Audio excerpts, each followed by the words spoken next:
Untouchable, uncrushable. Untouchable, uncrushable. Untouchable, uncrushable. Untouchable, uncrushable. Down, face down. You know the routine.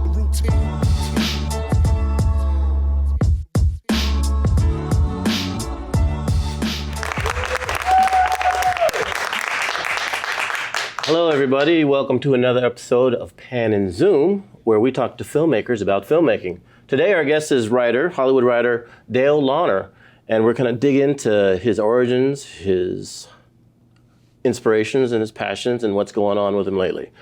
How you doing, Dale? Good. How are you? Good to see you. Good to see you, too. Thank you for coming to Pan and Zoom. So let's dig into it. Thank you for having me. Yes. So, obviously you're a screenwriter, and you've done some wonderful films of note. Thank you. And we just want to know, what was your harakuju moment? Your moment where it's like, wow, I have to be a screenwriter. Was that a necessity, passion, a woman, money? Oh, you have a multiple choice answer here. Yes. Actually, I got into this, and in film school I wanted to be a director. Okay. And what I had quickly learned the hard way is that directors do not write their own material, and if you do not have good material, a good script, you're not going to look good. So my first student film, I had a babysitter at home hear something spooky in the house. And I got to say, the cinematography looked good. Mm-hmm. There wasn't much acting that had to be done, but mostly she's walking around in a house. What did you shoot on? Yeah. A Beaulieu R16. Oh, wow. Okay. Not a B, but just the R16. Didn't take the B, took the magazine. I had to do 100-foot roll. So, but I had a terrible ending, and I remember having a friend of mine come into Cal State Northridge, and we went into the editing room on a movie. I showed it to him, and he was. He had some photography experience and had won some contests and stuff. And he was real surprised at how good it looked and how well it was working, and was very enthusiastic until the ending. And then he was very quiet. And I realized that kind of quiet, that silence, means this is so bad I don't know what to tell them. Or questioning friendship. Yeah. Quiet. That's right. Yeah, I'll never talk to them again. I learned then and there. Unfortunately, I didn't learn one thing, which is actors, very important. Yeah. And writing, very important. Those are the two. If you were to ask me, what are the only crucial elements to making a good movie, I would say writing and acting. I think the rest of the stuff you can just be competent on. Yeah. Was there a certain film or TV show that it's like caught your interest that said, hey, I want to pursue this? Like a lot of people, it's like Star Wars. Some people, it's Citizen Kane. Films, probably Kubrick movies. Okay. I thought that they were very impressive. Is there a specific one? I like one? Hitchcock a lot. So Hitchcock and Kubrick were my, I guess, the first two filmmakers that. Do you have specific films from those two filmmakers that are like, that's my top 5? Ooh. I know, like Dr. Strangelove, a lot of people like that. Yeah, no, I love that one. Yeah. Dr. Strangelove, Paths of Glory.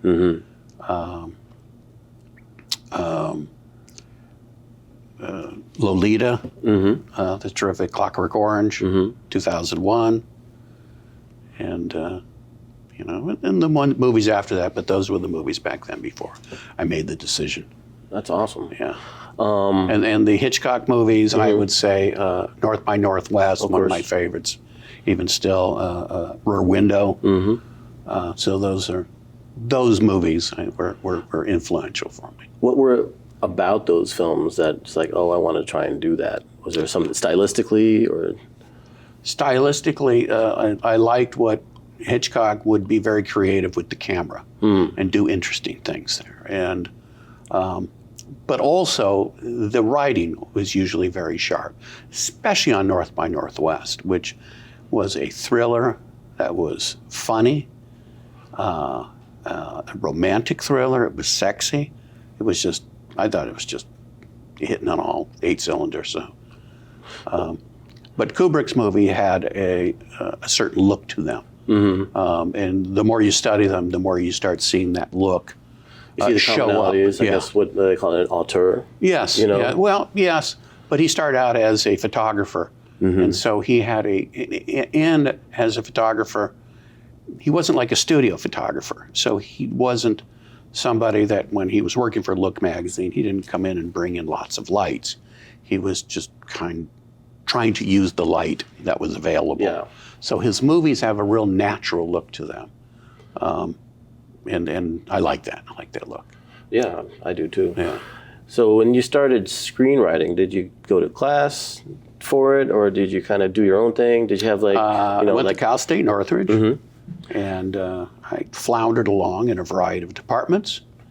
Back then, you couldn't have what we would call then or before then a liberal arts education. In other words, let's take a variety of things and make you a well-rounded person. Right. They had you focus on a certain major. And now I went in as a business major, so basically I can get into all the business and economics classes that I wanted. But I wanted to take other classes. I didn't know what I wanted to do. So I changed my major to psychology so I could take the psych class. I was a religion major for a while. And so actually, I don't think, I was a religion major, but it was very easy to get into religion classes because no one wanted to take them, Right. I think. But they actually were very interesting. Philosophy class, things like that. So, and then somewhere along the way, a friend of mine asked me, what did you do the night before? And I said, went to a movie. And she said, you go to an awful lot of movies. And I felt a little guilty about it. Yeah. And I thought, wow, if I was a film major, I wouldn't feel guilty because that would be homework. That would be research, studying. Yeah. Movies, go to the movies. So I changed my major. My grade shot up. It was something I actually knew and understood and was fascinated by. So I then realized also the way to do well in college is just read the books. So You think? I read all the books before the class starts, before any of the class started, before the semester started. And I could have probably taken the finals on the first day and aced them all. That's awesome. I mean, in some of those classes, did you guys Because I watch- was just so interested. Yeah. Did you watch films and then you'd have to break down the films with the teacher, like... If we did, I don't remember that. We might have done that with maybe one or two movies. But they had two screenwriting classes, both of which, and maybe it was just the times, sort of just straight out of the 60s. I felt a little rebellious and I felt a little annoyed by the teachers. And the first class, I remember the teacher had us writing, he wanted us to write like a monologue. Oh, wow. For like a late night show, which is like, that's pretty tough for. You mean like a Johnny Carson type? To make them laugh? Yeah, come in to do something topical. And it's like, well, that's a challenge. But I think it was like something he could do. And I think he just wanted to show off and show everybody else couldn't do it. And then we had to write some sort of sketch comedy. And I remember I wrote something for a show I wasn't even a fan of, which was, I believe it was the Sonny and Cher show. I think it was. Well, whatever it is, I remember I had a joke about garlic chewing gum, okay? And he singled this out in front of the class, said, this is not a good idea. Any jokes about body hygiene or anything like that is just in bad taste. Those are actually the best jokes, people. Yeah. Anything body hygiene, coming out of bodies, best jokes. Yeah, I mean, ask Mel Brooks in Blazing Saddles. What's the big funny scene there? So, oddly enough, the teacher, I don't know if I can name names here. I think they're gone. That's okay. There's a statute of limitations. So you can. His father was a comedian who ended up hosting a game show, right? The father was Jan Murray. I can't remember what the son's name is, something Murray. I'm not sure he's still alive. But I remember he singled out that joke. And then maybe 3 years later, I'm watching TV, and I think that's when I saw some Sonny and Cher show. And there's a joke in there about garlic chewing gum. Wow. And I waited for the credits, and his name was in it. Really? Yeah. That was so satisfying. Then it gets better, right? Because my career had not kicked in. And then my career kicked in. I was doing well. Had a couple movies made. I'm in the south of France, executive producer on Dirty Rotten Scoundrels. And had some friend who, his father was a big entertainment attorney, I believe, and had rented a yacht to go up and down the Mediterranean. So I was invited to dinner on the yacht in Cannes, right? And so I drove up to Cannes, I got on the yacht, met everybody, and one of the guests was Jan Murray. Oh, wow. The father of the guy who stole the joke from me. And right? So I get to get him in trouble with his dad. Really? Right? Yeah. Wow. That was really fun. And His dad thought that was hilarious. That is amazing. That's amazing. As far as, let's go back to when you, I guess, quote unquote, got your break. What would you consider your big break as far as getting your work sold and made into a film? What was that like for you? How did that come about? Well, they always say, like, this is a business where you overnight success. Is it 20 years to overnight success? Basically, it's something like that. It takes a while. But there's something that happens that no one's interested, and then everybody's interested. That's kind of, and it's not quite overnight, but it takes, I don't know, a couple of months, something like that. I had lived in a fourplex in Venice, and a guy lived downstairs and off to the side, named Kit Stoltz, was a reader for MGM. And we became friends, and I met some of his other friends, and we would hang out, you know, talk about music, politics, or movies, right? And so I had written this script, which became Ruthless People, this kidnapping script. And I remember I gave it to him. He gave it to a story editor. It took her 6 weeks to read it. She didn't like it. Didn't like the premise, didn't like the writing, thought the writing was amateurish, right? So took a lot of enthusiasm out of me, you know. But was that the first script you submitted at that point? More or less, yeah. And not the first I'd ever written, but the first that was submitted. Then my friend Kit, same guy, was friends with some guy that he met in the laundromat named Dan. Dan was working as an intern for this producing team of Joanna Lancaster and Richard Wagner. Joanna was the daughter of Burt Lancaster. Okay. And Richard was the son of just his dad anyways. Nobody special, but anyways. I don't know anything about that. Yeah. So they knew, this is a little complicated, they were friends with this manager who had a new client in Sylvia Christel. Okay. And she was kind of the star of those kind of softcore movies, the Emmanuelle movies, right? I think a very attractive French actress, right? Yes. And they're looking for a breakthrough project to show, you know. To go mainstream. Okay, yeah. And so they had mentioned that to Dan. Dan asked me. I had a script that was, I would say, kind of like Pygmalion.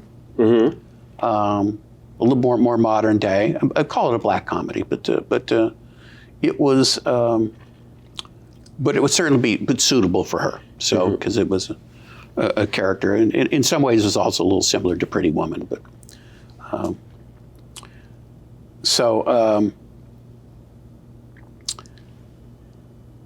he mentioned this to Richard Wagner, one of the producers. Wagner wanted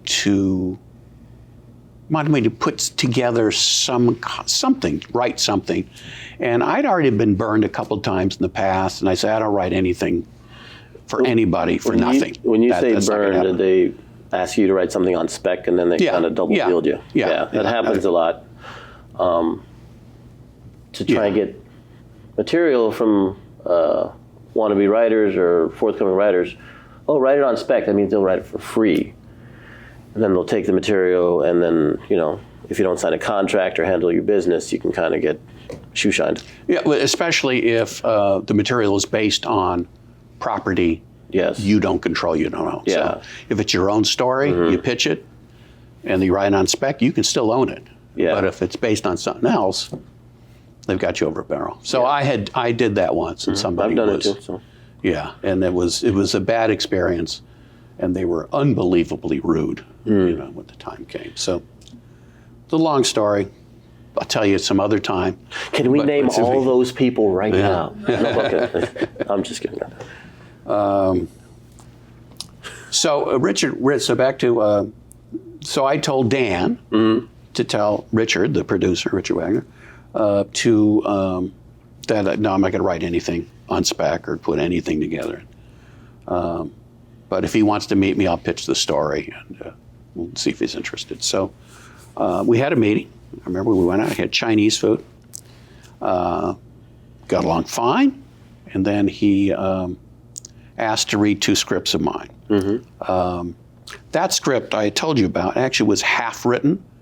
I don't know where it is, but it's half written somewhere. And but I gave them the first half of Untitled Kidnapping script, which is Ruthless People, because I didn't like the last half, and another script I had written, the one I had written on spec that I got screwed on. So,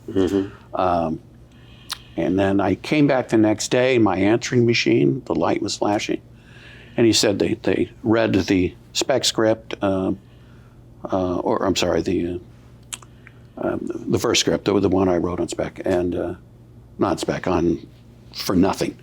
They thought it was good, as well written, but you know, but the kidnapping script, and I can hear in his voice, is all, now he's laughing, he's giggling.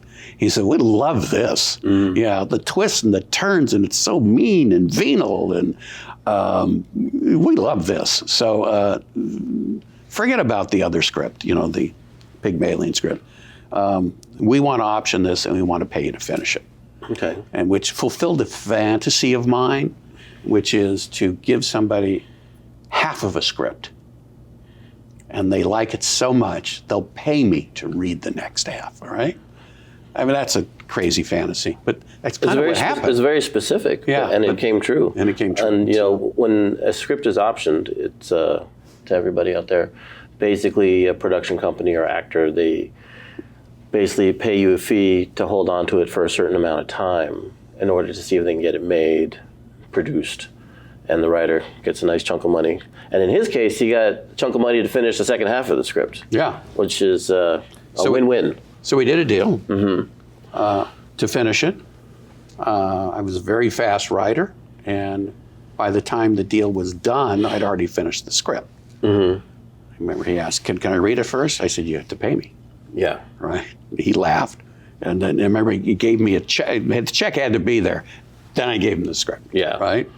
Then, you know, you get another script. When they have notes, and before you start rewriting, they give you another check. Yeah. So I was just very diligent at getting the checks. And he was amused at that, but he liked it. It went very quick. And then I did a number of rewrites. And at one point, we heard that Paramount had a similar script, similar premise, where the kidnapper joins forces. I'm sorry, the kidnapped victim joins forces with the kidnappers, right? And I thought someone had ripped me off, right? Turns out that wasn't the case, but so we realized we had to go out with this quickly before they get any traction, right? So what we did, and is on the advice of their agent, is we shotgunned the script to every studio in town, every financing entity, except one, which is Paramount. And I'll bet you the only studio vice president of any studio that read it that weekend was Jeffrey Katzenberg, who was at Paramount. Right. And I know exactly what happened because another agent at ICM named David Hoberman, who became a producer, also became an executive at Disney, told Katzenberg, we're shotgunning the script, which is similar to something you have at Paramount, to everybody but you. Oh, wow. So Jeff said, well, we want to look at it. So you leveraged it to get it where you needed to go? We got lucky. Yeah. So David actually drove it over to his house And he read it and he liked it. And the script was rejected, but they already had something like it, so they're not going to buy 2 scripts. Whatever happened to that script? Who knows? Well, that one? Yeah. That actually got made, and I can't remember the name of it.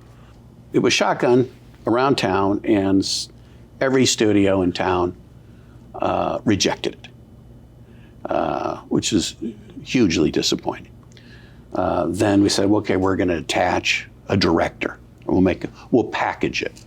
Well, they go, well, okay. And the director they were talking to was not somebody who was a big name. He was a minor name in not even independent films, but with maybe low budget kind of almost exploitation films, Hot Tub Fever kind of thing or something. I love that movie. Yeah. I think we're going to shift gears, and we have some audience questions for you. Okay. Okay. All right. Okay. Hi. I'm a big fan of your work. Thank you. And I wanted to ask, what was your inspiration behind writing My Cousin Vinny? I was 19. I was backpacking through Europe. And back then, I went with 2 high school friends, and sometimes you would break up and you'd meet other people and travel with them. So, and I met a couple of older women. They were 25. I was 19. One was a teacher. They both gone to UCLA, and we traveled, I think, through France and Italy, and we may have gone up north a little bit. So one of them was Andrea Riefman. Andrea was engaged to a guy named Fred Fenster.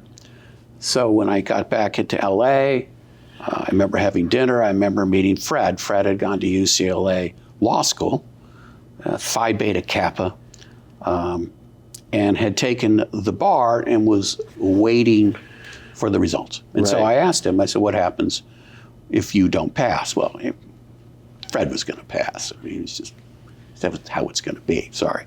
But it was just sort of a curious question, what happens if you don't pass? He says, well, you take it again. I said, what if you don't pass then? He says, you take it again.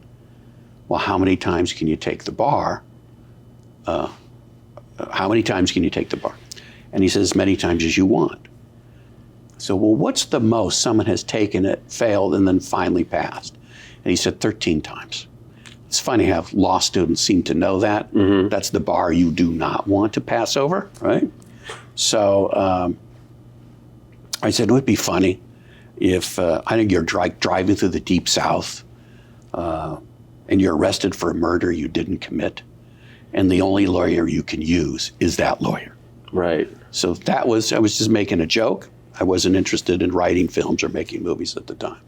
So, but that's where that idea had always stuck in my head, and that story evolved. It changed a little bit. So, but that's where was the original inspiration.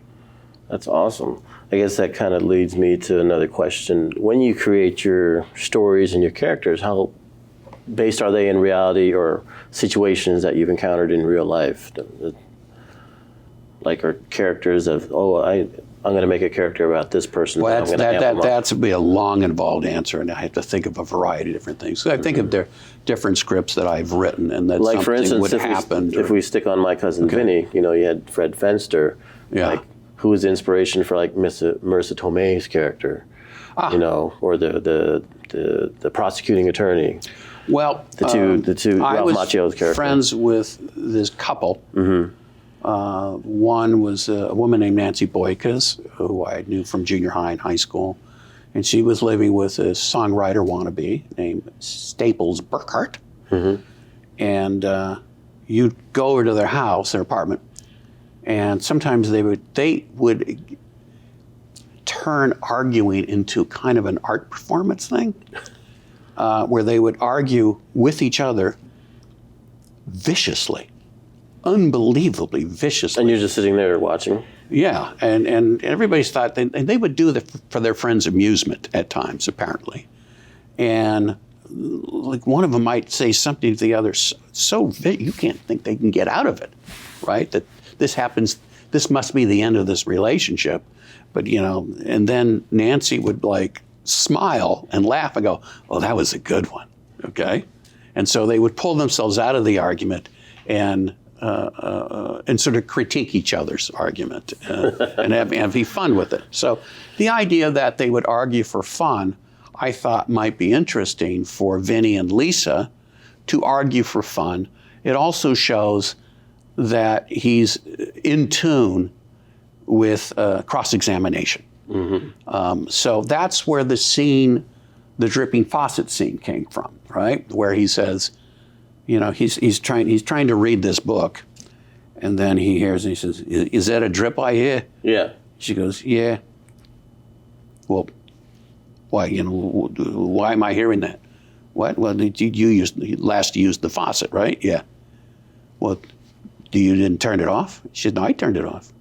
Maybe you didn't turn it hot enough, right? Oh, I turned it hot enough. How do you know? Right, and this is what that turns into. Yeah. The scene was a little awkward, and it was more my fault than not. Was there any ad-libbing in it? I had written in there. No, I'd written in there that in the way this was a kind of foreplay for them. But you can't use metaphors when you're describing action for actors. Yeah. Because they're not sure what that means, and the idea is that they had fun arguing with each other. Because there's one point in it where it seems like they're actually arguing rather than having fun with each other. Right? Yeah. So it should have been a little more fun. It was probably the only scene I really had a problem with in the whole movie. But the scene still works. It's still an interesting scene. But that's where the inspiration, let's say, for that scene and the inspiration for the character. For her character also, there was an actress that I had known for 2 minutes named Lisa Gay, who I think was in the Toxic Avenger movies. Oh. That's pretty obscure. Yeah. And I met her in New York through a friend, and we showed up to play some pool, and she brought her own pool cue, right, which she put together, played. She beat me, of course. And so that was the basis for a scene in the movie where Lisa tries to hustle some locals for money in a pool game, right? We never see the pool game, you know, but we know she hustled the money. And then that's the scene where Vinny meets with the redneck. And yeah, eventually. Yeah. If there's any last words you'd like to impart to any, I guess, aspiring or starving artists that want to become a screenwriter, can you be as succinct and humorous and inspiring as possible? Just ask yourself what would really happen, you know, in any situation, and try to go from there. Sometimes what would really happen, or what could possibly happen, that'll get you to something funny. Right. I find. Awesome. On that note, we're going to have to wrap it up. I would like to thank Mr. Dale Launer for importing us. Awesome. Again, this has been another episode of Pan and Zoom. My name is Sati Gossett. We look forward to seeing you next time. And until then, we'll keep on filming.